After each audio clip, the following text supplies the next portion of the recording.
자, 다음 이제 밑에 보시면 산소의 이동과 산화환원 반응 밑에 있는 탐구 자료창 내용만 조금 자세하게 한번 봐볼게요. 53페이지 맨 밑에 있는 탐구 자료창인데 거기에서 일단 먼저 알아야 될 것들을 필기를 조금 해둡시다. 물질의 색깔과 관련된 건데요. 구리 같은 경우에는 여기에 있는 거 지우고 이제 구리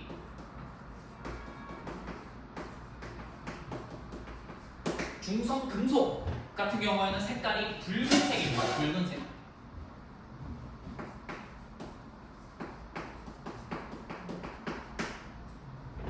CU에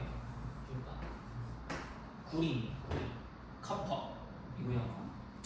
자, 구리 2 플러스 그냥 수용액 상태는요. 이온은 푸른색입니다. 다음 CU에 2 플러스인데 산소와 결합한 이온 결합 상태는요.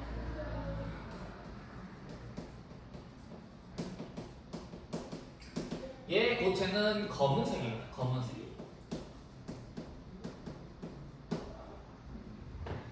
뭐 하나 더 이야기해보면 탄소 덩어리 같은 경우에는 이제 이거를 탄소 가루인데요. 얘도 검은색이고요. 그 다음에 MgO의 이 마그네슘, 산화 마그네슘은 흰색입니다. 흰색. 이 정도. 물질에 대한 색깔도 어느 정도 표현이 되어 있는 거고, 얘가 조금 특이한데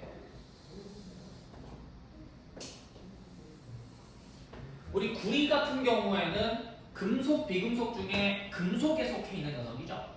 그래서 금속 같은 경우에 이온, 그러니까 수용액 상태, 물에 녹아 들어가서 그냥 이온 상태가 됐을 때는 대부분은 무색이에요. 근데 구리 같은 경우에는 좀 특이하게 푸른색을 띈다라고 보시면 되겠습니다.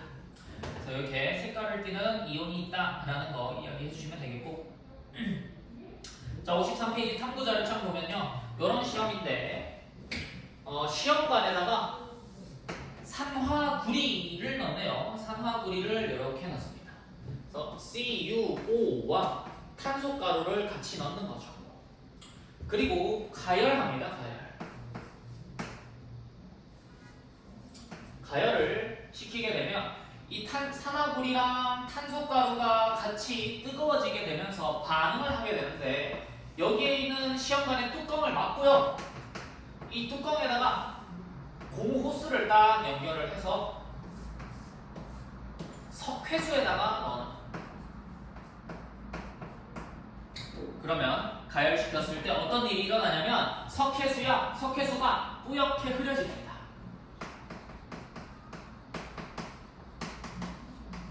그럼 우리는 이 형태를 보면서 어떤 반응일까를 예측을 해봐야 되는 거겠죠. 자, 봐봅시다. 산화구리와 탄소가루를 섞어서 가열시켰을 때, 가열의 기호는 뭐 이 정도로 쓰시면 돼요. 가열시켰을 때 얘가 어떻게 되냐면 석회수가 뿌옇게 흐려진다라는 건 뭐가 형성이 되었다?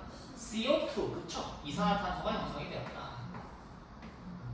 그러면 우리가 이산화탄소에서 나오는 탄소는 어디에 있는 녀석인 거야? 탄소가루에 있는 탄소인 거죠. 그러면 이산화탄소에 있는 산소는 여기에 있는 산소인 거죠. 그래서 산화구리에 있는 산소가 지금 탄소 쪽으로 옮겨갔다라고 보시면 되겠고, 그러면 나머지 형성되는 이 남은 물질은 순수한 구리가 형성됩니다. 그래서 가열을 하고 나면 검은색이었던 이 구리, 산화구리 가루가요, 붉은색으로 점점 변하게 돼요. 그런 실험 결과를 보이게 되는 거고, 뭐 개수가 잘 안 맞죠. 그래서 개수 맞춰주시면 여기가 2, 여기가 2 이렇게 해주시면 되고요. 원자수로 맞추면 편하게 맞출 수 있는 형태입니다. 자, 탐구 자료청에 있는 형태는 이 형태고요. 자, 결론적으로 산화환원 반응이니? 1번 물어봅시다. 산화환원 반응이에요? 맞아요. 그러면 산화환원 반응이라면 산소가 이동하는가 혹은 전자가 이동하는가 두 가지를 확인을 해야 돼. 그때 누구를 확인할 수 있어? 산소의 이동을 확인할 수 있죠. 그래서 산화환원 반응입니다 설명할 수 있고, 산소의 이동을 확인했으면 전자의 이동은 있는 거야 없는 거야? 있는 거야 이렇게 설명도 가능합니다. 그래서 이 지금 구리의 반응은 산화환원 반응인데 산소의 이동으로도 확인할 수 있고요. 전자의 이동으로도 확인할 수 있어요. 자, 요거 기억해 주시면 되겠습니다. 조금 이따가 할 텐데 그래서 산소의 이동과 전자의 이동을 어떤 관계로 생각을 하면 되냐, 어떤 포함 관계로 생각하면 되냐를 좀 적어줄 거예요. 일단 그럼 누가 산화환원인지 확인해 봅시다. 구리 5는 순수한 구리가 됐죠. 그래서 얘는 뭐가 됐어? 산소가 떨어졌으니까 환원. 그럼 환원이 있으면 반드시 뭐가 있어야 돼? 산화. 그래서 누가 산화됐어요? 반대편에 있는 탄소가 산화. 됐나요? 자, 여기에서 이제 포함 관계를 설명할 텐데, 자, 전자의 이동으로 설명하는 산화환원이 훨씬 큰 관계입니다. 자, 그래서 다음으로 나와 있는 형태가 금속의 산화환원 반응을 확인할 텐데 그 전에 일단은 구리판의 변화, 그 다음 페이지에 있는 탐구 자료천도 한번 보도록 하겠습니다. 자, 거풀꽃과 속풀꽃을 사용하는 형태인데요. 거풀꽃은 산소가 풍부하게 공급이 되어 있는 곳이고 속풀꽃은 산소가 부족한 곳입니다. 그래서 불완전 연소가 잘 되면서 일산화탄소가 많이 만들어져요. 앞에서 우리 혹시 철에 재련할 때 일산화탄소 쓴 거 기억나니?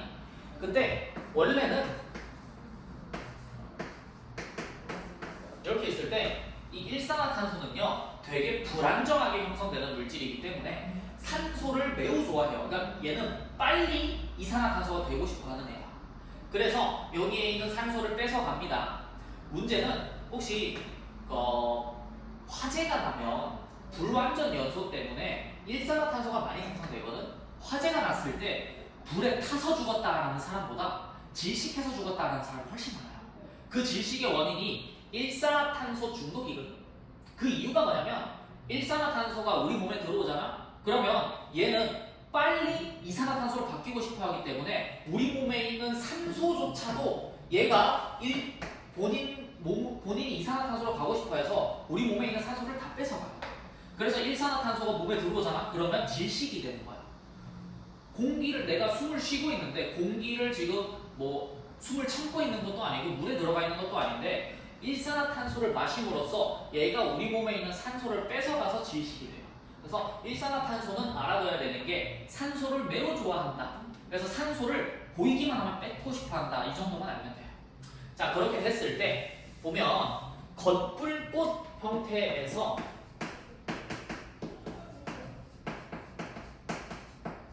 겉불꽃은요 산소가 풍부합니다.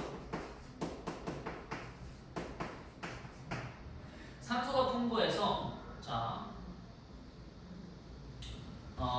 요런 반응이 일어나는데 겉불꽃은 순수한 구리판을 대보게 되면 순수한 구리가 풍부한 산소랑 반응해서 산화구리가 형성이 되는 반응이 일어납니다. 자, 근데 속불꽃으로 가져가게 되면요 얘는 산소가 부족하고요 일산화탄소가 존재해요. 불완전 연소가 일어나기 때문에. 그래서 속불꽃에서는 산화된 구리를 속불꽃으로 갖고 가면 일산화탄소와 만나서 다시 순수한 구리로 바뀌는 반응이 일어납니다. 그래서 겉불꽃과 속불꽃의 반응이 다른 반응이 일어난다라는 거 기억해 주시면 되겠고, 자, 둘 다 일단 산화환원 반응인지 확인하고 그러면 전자의 이동이냐 산소의 이동이냐 이거를 한번 확인을 해보도록 하겠습니다.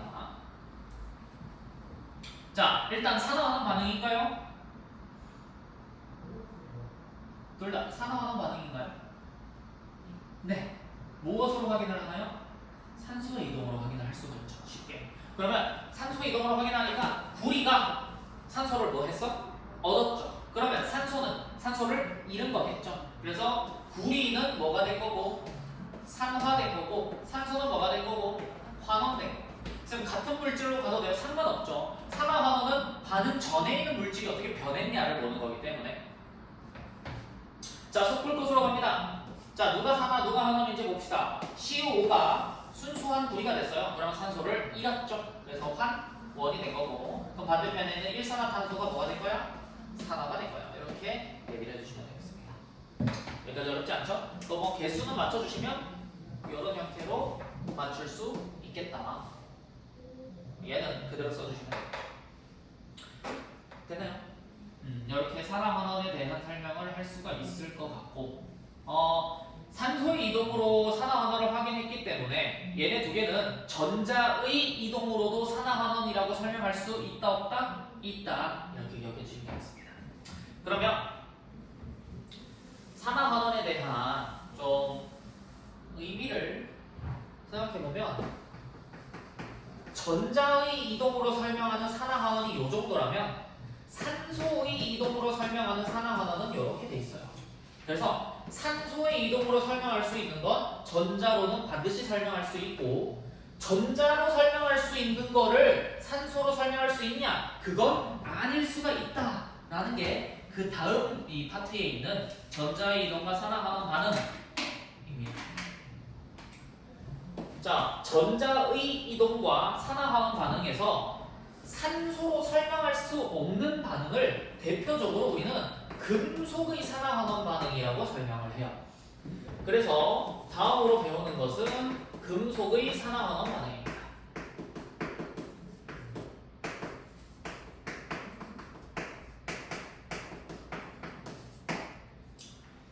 자, 여기는 뭐 심화적으로 들어가면 낚시 포인트가 조금 많고요. 그 다음에 어려운 부분이 많기 때문에 잘 봐두셔야 돼요.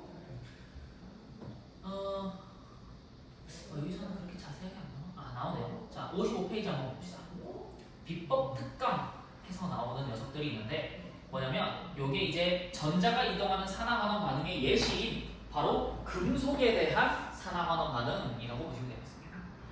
사실 산소의 이동은 전자로 전부 다 설명 가능한데 산소로 설명 불가능한 거를 전자 이동으로 인한 예시라고 설명을 해두는 거거든요. 그래서 뭐 약간 산소로 설명 불가능한 것들의 산화환원 반응이라고 보시면 되겠습니다. 그 중에 하나의 대표적인 게 금속입니다. 금속.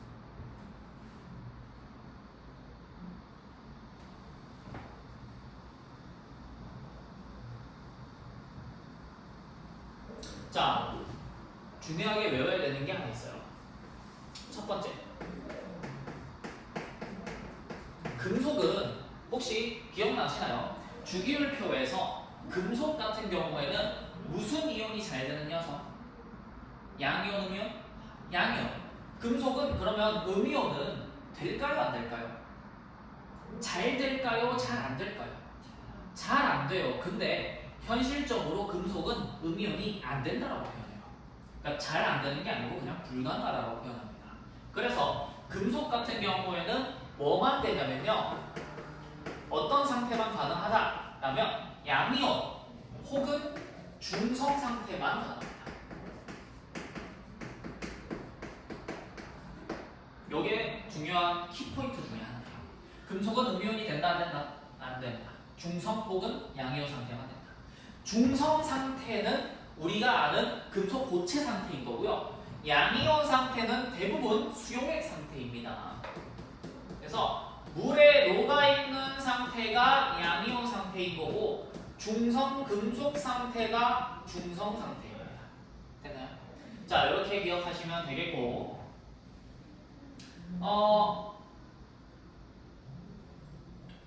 이제 금속에 대한 산화는 조금 설명을 할 텐데, 자, 금속의 산화하는 반응은요, 사실 두 번째. 금속의 산화하는 반응은, 금속은요,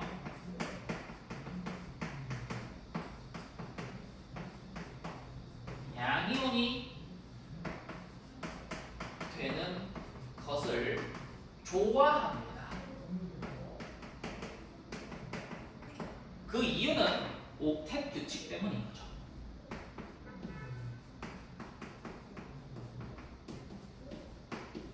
그러니까 안정해지기 때문인 거예요. 안정해지기 때문에. 옥텟이라고 하면 좀 그렇고 그냥 안정해지니까요.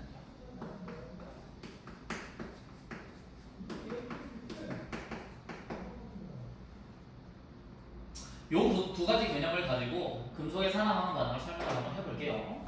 자, 결론적으로는요, 이 양이온이 되기 위해서 뭘 하냐면 서열 경쟁을 합니다. 그래서 결론적으로 금속의 산화하는 반응은 양이온의 서열 경쟁이라고 보시면 돼요.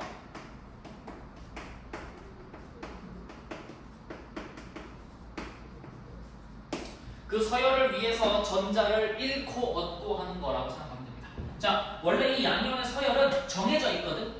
그래서 옛날에는 막 외웠어요. 칼슘부터 해서 칼카나마, 아라철, 니주납, 수부수은, 백금 해가지고 금속의 양이온 서열이 딱 정해져 있지만 우리는 일단 외우진 않을 거고요. 그 서열을 결론적으로 실험을 봤을 때 누가 서열이 높냐, 누가 서열이 낮냐 정도만 기억해 주시면 돼요. 자, 질산, 은 수용액과 구리의 반응을 한번 보겠습니다. 봐봐요. 이거 이제 지우고 한번 볼게요.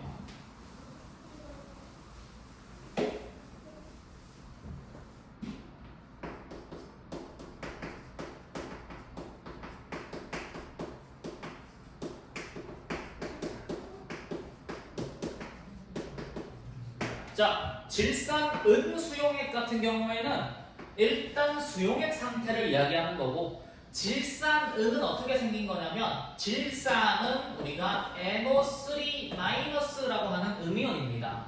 은은 Ag라고 하는 이 화학기호를 쓰고 얘네 두 개가 합쳐져 있으면 이렇게 양이온, 음이온으로 이온결합한 물질이라고 보시면 돼요. 그래서 질산은은 이렇게 질산 음이온과 은 양이온으로 되어 있는 이온결합 물질이다라는 걸 기억해 주시면 첫 번째로 됩니다. 그렇게 됐을 때 수용액이잖아요. 이 이온결합이 물에 뭐 해 있다? 녹아 있다. 그러면 이온결합이 물에 녹아 있으면 우리는 양이온과 음이온으로 분리되어 있구나라는 걸 생각해 주시면 돼요. 수용액은 양이온과 음이온이 분리되어 있다라는 거.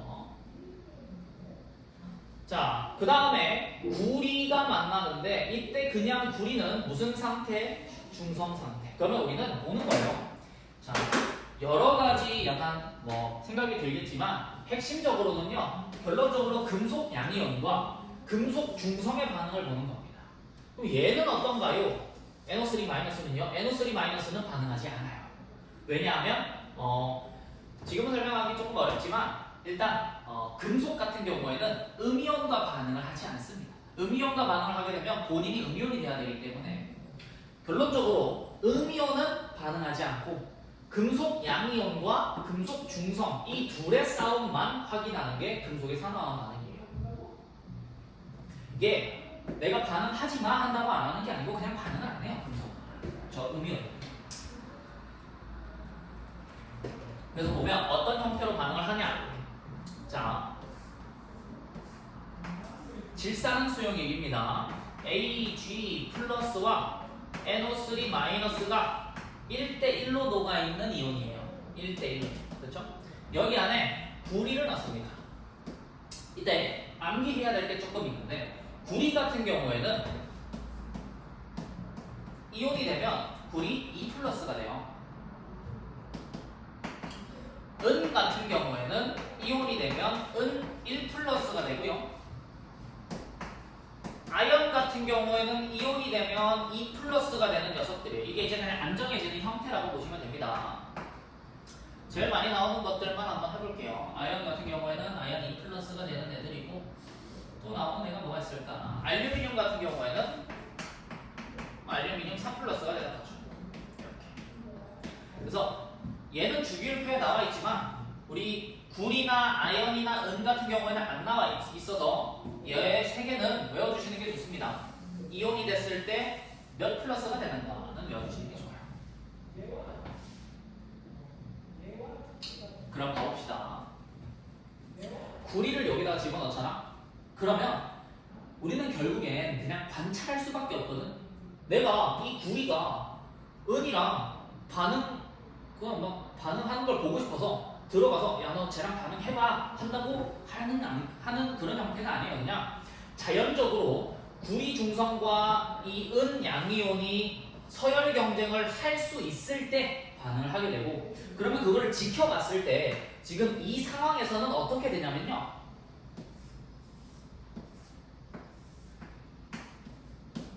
은이 중성으로 빠져나오고요. 구리가 양이온으로 들어가 버립니다. 그리고 질산 음이온은 그대로 남아있어요. 자, 여기에서 확인할 수 있는 이 형태는 뭐냐면 구리의 중성 금속과 은의 양이온이 싸움을 벌인다면 누가 이기냐를 이야기하는 거거든. 이거를 우리는 서열 경쟁 이렇게 설명을 합니다. 그럼 둘 중에 누가 양이온이 되려는 서열이 높은 거야? 구리와 은 중에 누가 더 양이온이 되려는 서열이 높은 걸까? 구리인 거죠. 그래서 양이온이 되는 거는 금속한테서 좋은 일이야, 나쁜 일이야? 좋은 일이야. 그러니까 본인이 전자를 버리고 안정해졌다라는 거. 그래서 누가 더 안정해주고 싶어 하냐면 구리가 더 안정해주고 싶어 하는 거야. 그러니까 나 지금 불안정한데 저기 수용회관에 나보다 약한 애가 안정하다고 이렇게 버티고 있으니까 내 전자를 걔한테 던져주면서 야, 너 나와. 내가 이온이 될 거야 하면서 들어가는 형태라고 보시면 되겠습니다. 그래서 은은 전자를 받고 다시 중성으로 튀어나오는 거죠. 여기서 궁금증이 있는 거야. 그러면 전자를 던지잖아요. 근데 구리가 몇 개 던졌어? 2개. 그럼 은은 몇 개 받아야 돼? 2개 받아야지. 그럼 1 플러스에서 2개 받으면 뭐가 돼야 돼? 마이너스 1이 돼야 돼요. 근데 얘는 뭐밖에 안 된다고? 중성까지밖에 안 돼. 그럼 어떻게 해야 돼? 개수가 2배여야죠. 그래서 전자를 2개 던졌을 때 은도 몇 개 받아야 돼? 2개 받아야 되는데 은은 1 플러스에서 중성까지밖에 못 가기 때문에 은이 몇 개 필요하다? 2개 필요하다. 요렇게 반응이 일어나는 거죠. 구리가 1개 반응할 때 은은 몇 개 반응한다? 2개 반응한다. 요거를 화학 반응식으로 쓰면 이렇게 됩니다. 은 플러스와 구리 중성이 만나면 구리 중성은 여기 아무것도 안 적혀 있는 거죠. 구리 이렇게 볼까요? 은 중성이 되고 구리의 2 플러스가 되는데 아까 설명했던 게 이거야. 봐봐. 이 화학 반응식만 딱 봐봐요. 원자 수에 문제가 있어? 없어요. 근데 화학 반응식은 잘못됐다고요. 왜 그래? 전자 수가 안 맞아서 그래요. 그래서 산화환원 반응은 전자의 이동으로 인한 산화환원 반응은 전자 수를 꼭 맞춰주셔야 됩니다. 전자 수를 맞추는 방법은 요 이제 가장 편한 방법이요. 이렇게 해주시면 돼요. 자, 원래는 이렇게 생각해야 되는 거야. 구리 중성이 구리 2 플러스로 되려면 전자 몇 개 잃어야 돼? 2개 잃어야 돼. 그러면 은은 몇 개 얻어야 돼? 2개 얻어야 돼. 근데 0에서 2 플러스, 1에서 0으로 가기 때문에 은이 몇 개 필요하다? 2개 필요하다. 이렇게 표시하는 거거든요. 하지만 조금 더 편하게 맞추는 방법은 반응 전에 딱 그어봐요. 반응 전에 그냥 모조리 전하량의 합을 해봐요. 그러면 은은 1 플러스고 구리는 중성이니까 더해서 플러스 1이죠. 그럼 반응 후에도 다 더해봐요. 전하량의 합. 그러면 은은 중성이고 구리는 2 플러스니까 플러스 2죠. 그럼 몇 배 차이 나요? 전하량이 2배. 그래서 왼쪽을 2배 해주시면 돼요. 전하량을 2배. 그럼 플러스 1짜리를 2배 해주시면은 전하량의 합이 맞게 됩니다. 그래서 이렇게 산화환원 맞추게 되는 거고요. 이게 금속의 산화환원 반응의 시초라고 시작이라고 보시면 됩니다. 전부 다 이런 형태로 진행을 해요. 어떤 이온에 대한 가수? 요 부르는 게 이가 양이온, 일가 양이온이라고 부르긴 하는데 어떤 형태로 심화를 한다는 거죠? 그거는 중화 반응. 중화 반응은 산화환원 반응이라는 어떤 별개의 반응이기 때문에 거기에 가서 필요한 개념을 따로 공부해야 돼요. 그러니까 여기에서 쓰는 내용은 중화 반응에서도 전하량 보존은 쓰긴 하지만 일단 지금은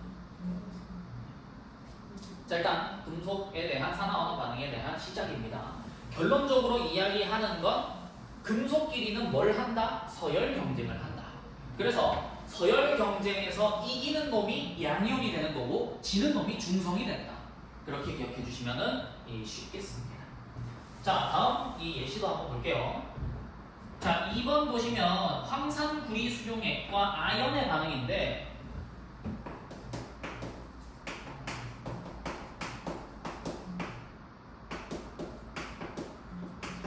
특이해요. 봐봐.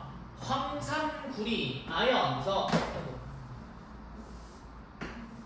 황산, 구리 수용액은 우리가 황산과 구리로 형성되어 있는 녀석이고 구리는 Cu고요. 황산은 SO4라고 사용을 합니다. 그래서 CuSO4로 형성이 되어 있는 애고 구리는 그러면 이온 결합이니까 이온인데 몇 플러스의 이온인 거야? 2 플러스의 이온이에요. 그래서 황산이라는 SO4는 몇 마이너스짜리 다원자 이온이냐면 2 마이너스짜리 다원자 이온이에요. 그래서 1대1로 형성되어 있는 녀석입니다. 아연은 뭐예요? 중성금속이에요. 중성. 그럼 얘네 두 개가 반응을 하면 자 누구랑 누가 반응한다? 그치. 반응하는 주인공들을 잘 봐야 돼. 음이온은 반응한다 안 한다? 안 한다. 그래서 구리 양이온과 중성 아연 이 금속이 반응을 해서 자 반응을 하냐 안 하냐 보니까 아 반응을 하는 거예요. ZN이 2 플러스로 들어가고 구리가 져서 중성으로 나온 거죠. 이때는 2 플러스짜리가 0으로 되고 0이 2 플러스로 되니까 전자수가 정확하게 어때요? 동일하죠. 그래서 몇 대 몇으로 반응한다? 1대1로 반응한다. 이렇게 기억해 주시면 되겠습니다. 이해되시나요? 그러면 음이온은 어떻게 있어요? 라고 하면 음이온은 어차피 옆에 양이온이 있으니까 그냥 옆에 똑같이 이렇게 붙어 있어요. 이런 형태이 되게. 그래서 음이온은 어차피 있나 없나 반응 참여도 안 하고 화학 반응식의 의미도 없기 때문에 보통은 생략해서 쓰기도 합니다. 이해되시나요? 네. 그래서 항상 구리와 아연의 반응도 이렇게 이야기하면 되고 그러면 누가 양이온이 되려는 서열이 높은 거야? 아연이 높은 거고 그러면 이제 마지막으로 누가 산화가 잘 되는 녀석이에요? 산화가 잘 된다. 뭐가 된다? 자, 산화가 잘 된다라는 건 뭐가 된다? 전자를 잘 잃는다. 다른 말로 해서 무슨 이온이 된다? 양이온이 된다. 그럼 봐봐. 누가 더 양이온이 잘 되는 녀석이야? 아연이요.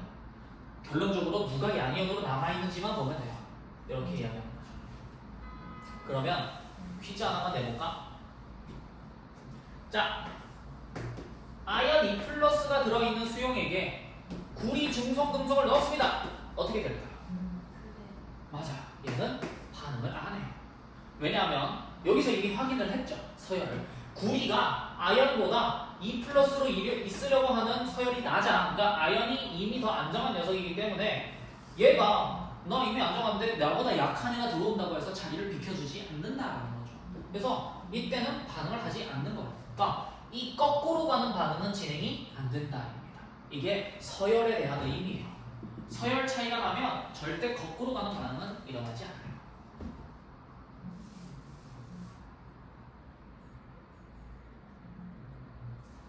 이해됐어요? 그래서 이 반응이요 그냥 막 적는다고 막 아무거나 다 되고 그런 건 아니에요. 되는 반응이 있는 거예요. 서열이 되는 반응이 있는 겁니다. 자 그러면 우리는 정리해보자. 은이랑 구리랑 아연이 있을 때 양이온이 제일 잘 되는 녀석은 누구야? 아연. 그 다음에 구리. 그 다음에 은이죠. 그러면 은 플러스랑 구리 이렇게 반응을 시키면 구리가 양이온이 되는 거고 은 플러스랑 아연이랑 반응을 시키면 아연이 양이온이 되나요? 되죠. 왜? 구리보다 더 강한 게 아연이기 때문에. 그래서 이런 형태로도 이야기를 할 수가 있다는 거. 그래서 서열을 이렇게 기억할 수 있다. 자, 3번. 조금 이제 3번 하고 나서 4번에는 특이한데 3번은 이제 염화 구리 수용액과 알루미늄의 반응입니다. 자, 구리랑 알루미늄이랑 반응했을 때 구리가 튀어나와요.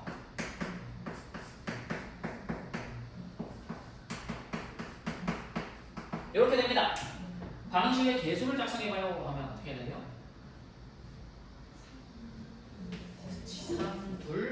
3, 2 하면 플러스 6, 플러스 6 되면서 전하량이 맞게 되죠. 쉽게 이렇게 맞추는 거야. 자, 한 번만 더 가보자. 기억나니? 구리의 2 플러스는 무슨 색이라 했어?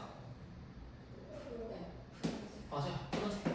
자, 얘네들 구리 제외한 은, 아연, 알루미늄 이 세 개 양이온들 무슨 색일까요? 무색이에요. 무색.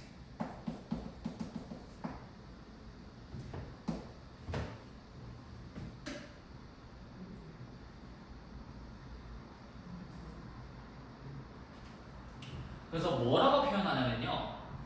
구리에 양이온이 들어있으면은 내가 처음에 가지고 있던 수용액은 무슨 색이야? 푸른색이야. 근데 알루미늄을 집어넣던지 아연을 집어넣으면 구리가 수용액에서 빠져나오죠. 그럼 수용액이 점점 무슨 색이 돼? 무색. 그래서 이거를 보고 푸른색이 점점 옅어진다라고 표현해요. 그래서 3번 밑에 2번 동그라미 2번에서 보시면 푸른색이 점점 옅어진다라고 표현해 놓는 말이 보일 거예요. 이해가 되시나요? 구리 이온이 푸른색이기 때문에 그렇습니다. 자, 그럼 4번 한번 볼까? 묽은 염산과 아연의 반응이라고 되어 있어요. 자, 이제 신기한 놈이 나오는데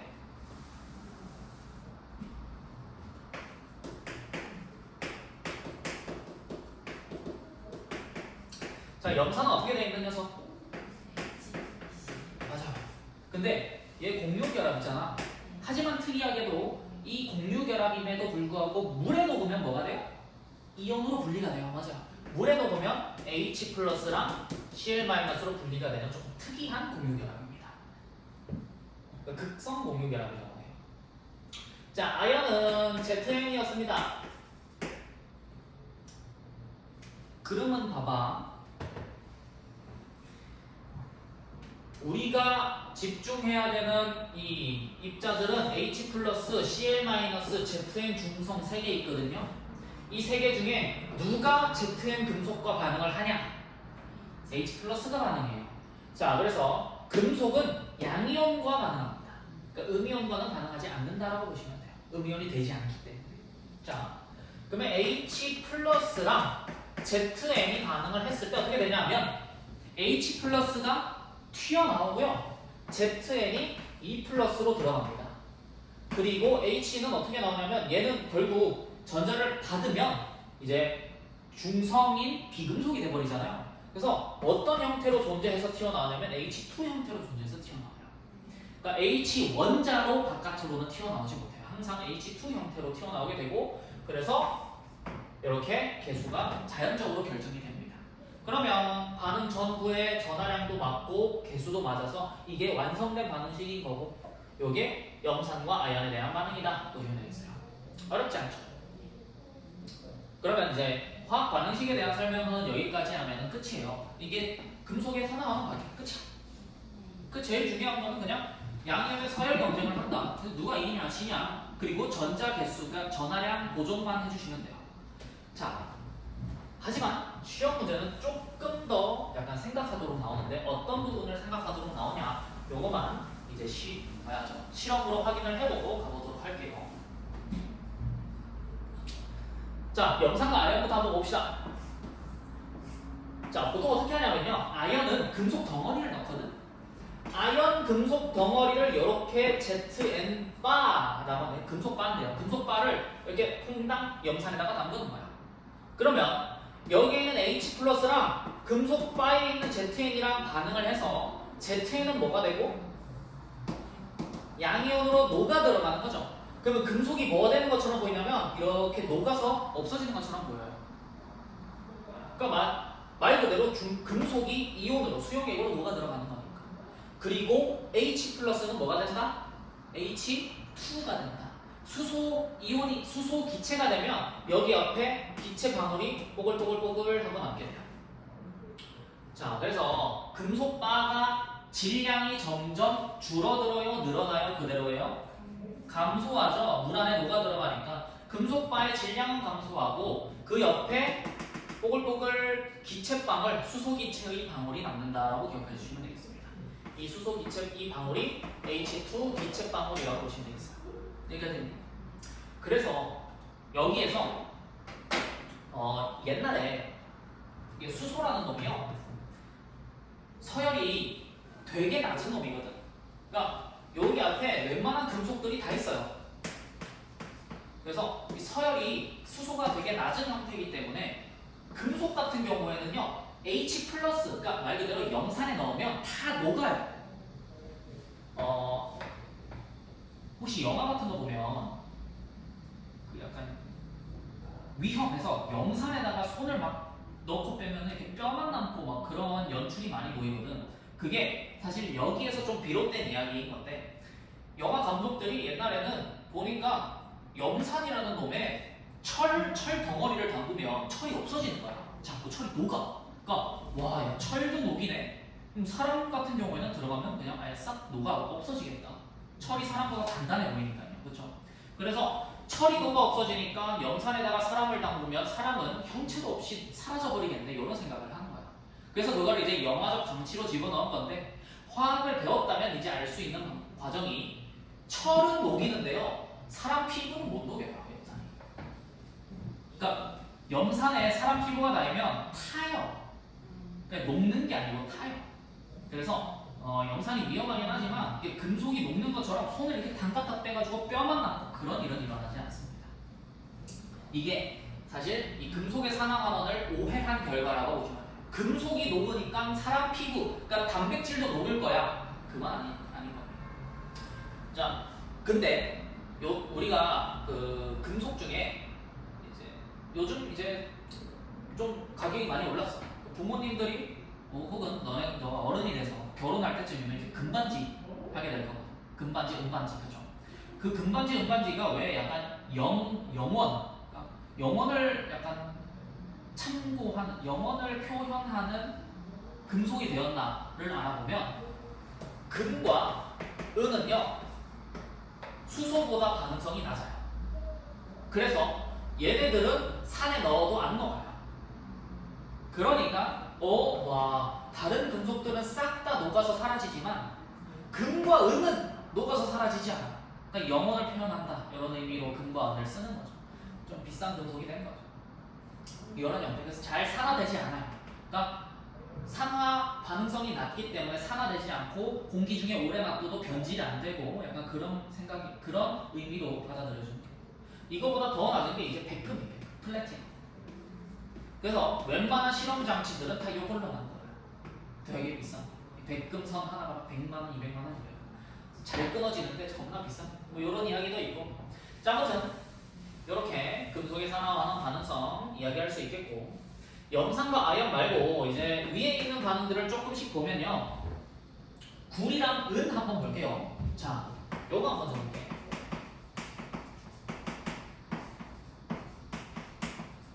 자, 원자량이 구리보다 은이 더 높습니다. 라고 하면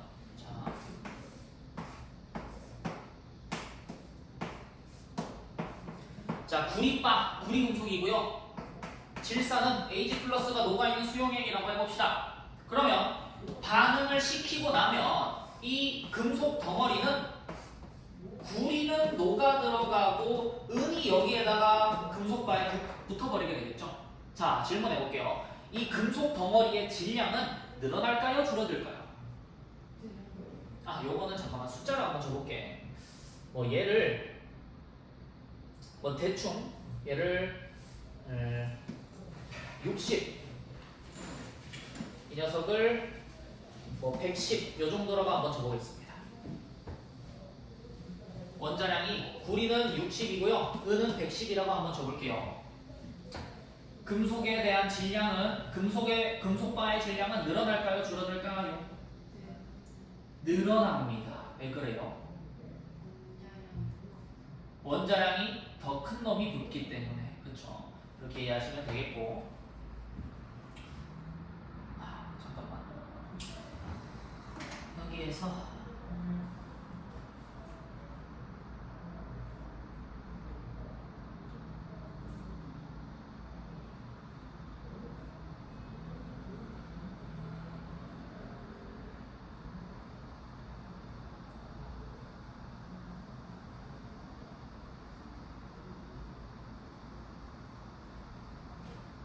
일단은 이 정도로 이야기를 해보면 되겠네. 늘어난다. 뭐 이렇게 이야기를 해주시면 됩니다. 그래서 일단 결론적으로는 우리가 금속의 산화환원 반응에서 최종적으로 이야기하는 과정은 누가 산화됐냐 환원됐냐를 이야기하고 그 실험 과정에 있어서 이 금속 덩어리에 대한 질량이 늘어났냐 줄어들었냐, 이 수용액의 색깔이 뭐 무색이냐 푸른색이냐 이런 것도 물어보게 되고, 가장 마지막으로는 이제 요게 최종적으로 물어보게 됩니다. 자, 이런 반응이 일어났을 때 이제 이 원자량은 치워보고 이런 반응이 일어났을 때 자, 1번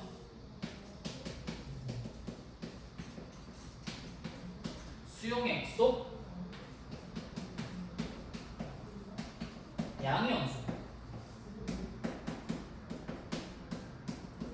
수용액 속 음이온수 마지막으로 수용액 속 전체 이온수. 자, 요 세 가지 물어봅니다. 한번 생각해 볼까요? 자, 지금 요 반응이에요. 은 양이온과 구리 금속을 반응시켰을 때 수용액 속 양이온수는 줄어드나요? 늘어나나요?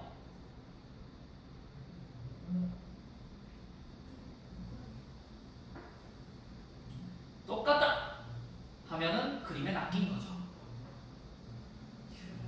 줄어들어요. 왜 그러냐면 은은 1+짜리인 녀석이고 구리는 2+짜리인 녀석이기 때문에 1+짜리인 은이 전자를 받고 나가려면 전자 2개를 받고 나가려면 얘는 몇 개가 사라져야 되는 거야? 2개가 사라져야 됩니다. 그러면 2개가 사라지고 하나가 들어오기 때문에 양이온수는 줄어들죠.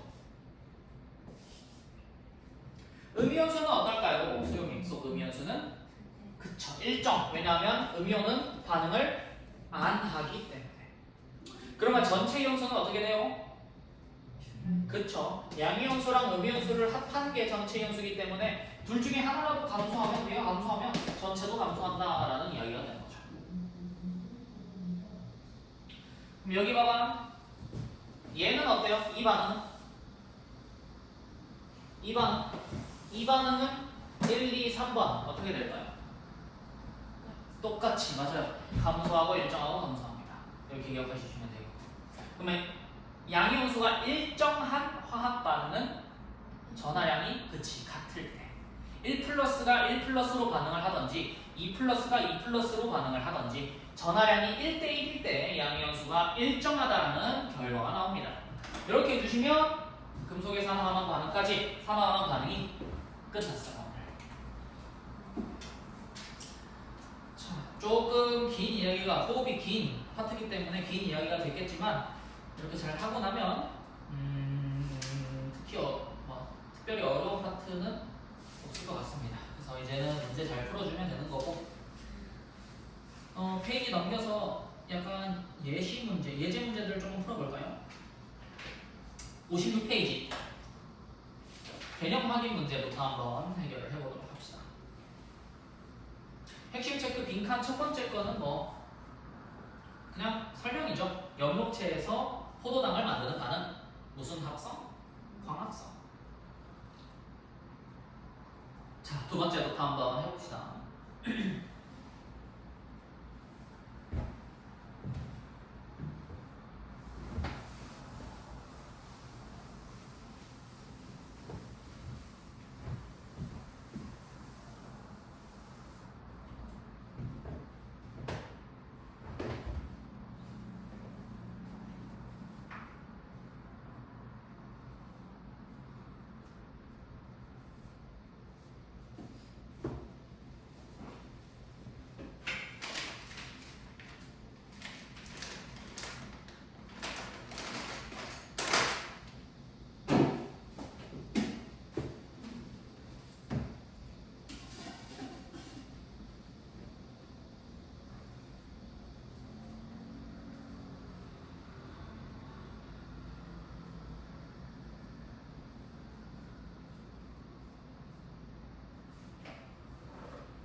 네, 한번 해볼까요? 자, 위에 개념 확인 문제부터 한번 가봅시다.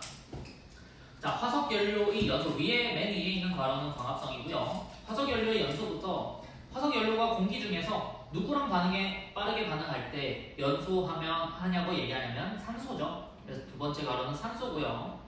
철의 재련 같은 경우에는 산화철에서 산소를 제거해서 순수한 철을 얻는 과정입니다. 산화환원 반응의 정의 해서 산소의 이동으로는 산소를 얻는 반응이고요. 전자의 이동으로는 전자를 잃는 반응입니다. 환원은 산소를 잃는 반응이고 전자를 얻는 반응 이렇게 하시면 되고, 맨 밑에 산화환원 반응의 괄호 되어 있는데 산화와 환원은 항상 동시에 일어난다라고 하는 이야기, 산화환원의 동시성이라고 해주시면 됩니다. 자, 1번입니다. 자, 1번부터 OOX이고요. OOX. 미안해요. 555입니다. 555. 1번에 3번은 5입니다. 1번에 3번은 5. 1번에 3번에 뭐 때문에 X라고 했나요? 광합성 때문에. 자, 산소가 관여한다라고 이야기하는 건 산소가 존재하면 산화환원 반응에서 산소가 관여한다라고 생각해 주시면 돼요.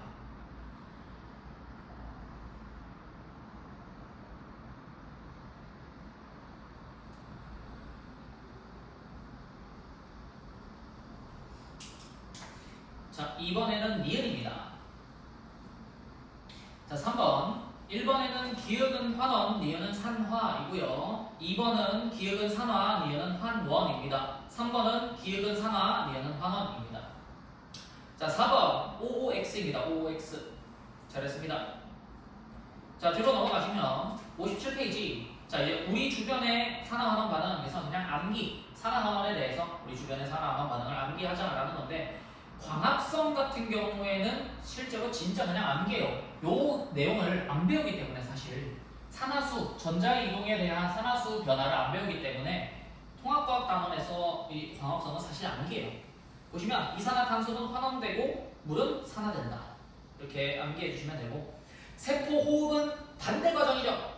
그래서 포도당은 뭐가 되고 산화되고 산소는 환원된다. 그냥 화살표를 거꾸로 한 다음에 산화환원도 바꾸시면 돼요. 거꾸로, 완전 그냥 거꾸로 바꾸시면 되고. 자, 연소 같은 경우에는 메테인의 연소, 뷰테인의 연소 동일합니다. 넘어가시고 철의 재련만 한번 봅시다. 철의 재련이랑 그 뒤에 있는 예시들 조금 보러 갈 텐데, 철의 재련이 우리가 앞에서 이야기할 때 Fe2O3를 일산화탄소랑 만나게 한다라고 했죠. 그렇게 됐을 때 순수한 철과 일산화탄소가 이산화탄소로 변해서 이런 화학 방식을 얻습니다라고 하지만, 얘를 어떻게 얻는지가 1단계에서 표현이 되어 있는 거예요. 자, 일산화탄소를 얻는 방법은 코커스, 그러니까 탄소 덩어리를 불완전 연소시켜요. 그러면 일산화탄소가 만들어집니다. 이 화살표 안에 많은 조건들이 포함이 되어 있어요. 그래서 불완전 연소를 시켜야지 일산화탄소가 만들어지고, 그 만들어진 일산화탄소를 사용해서 철을 환원시킨다라고 보시면 되겠습니다. 원래는 좀 더 많은 개념이 들어가지만 이 정도만 하면 될 것 같아요. 철의 재련도 많이 간소화 돼서. 자, 넘어가시면 수소 연료 전지 나와 있네요. 수소와 산소를 반응시켜서 물이 생성되고 에너지를 전기 에너지로 전환시키는 과정입니다. 그래서 산화환원 반응인 거고, 그 밑에 있는 그 밖의 산화환원 반응 한번 봐보세요. 철의 부식, 사과의 갈변, 양초의 연소, 섬유의 표백, 리튬 배터리, 반딧불이의 불빛, 요 6가지가 산화환원 반응의 예시인 건데, 그냥 자주 나오는 예시들이 이제 과일의 갈변, 섬유 표백제, 리튬 배터리, 요 정도 3개가 좀 자주 나오는 예시들이라고 보시면 되겠습니다. 자, 그 밑에 보시면 이제 애칭, 이제 예술과 산화환원 반응인데, 고려 청자, 유화, 미술작품, 보건 같은 경우 전부 다 산화환원 반응을 이용해서 예술품을 좀 더 돋보이게 만든다 해주시면은 생각해 주시면 되겠네요. 자, 넘어가시면 59페이지 예제 문제 있습니다. 예제 문제를 조금 풀어봅시다.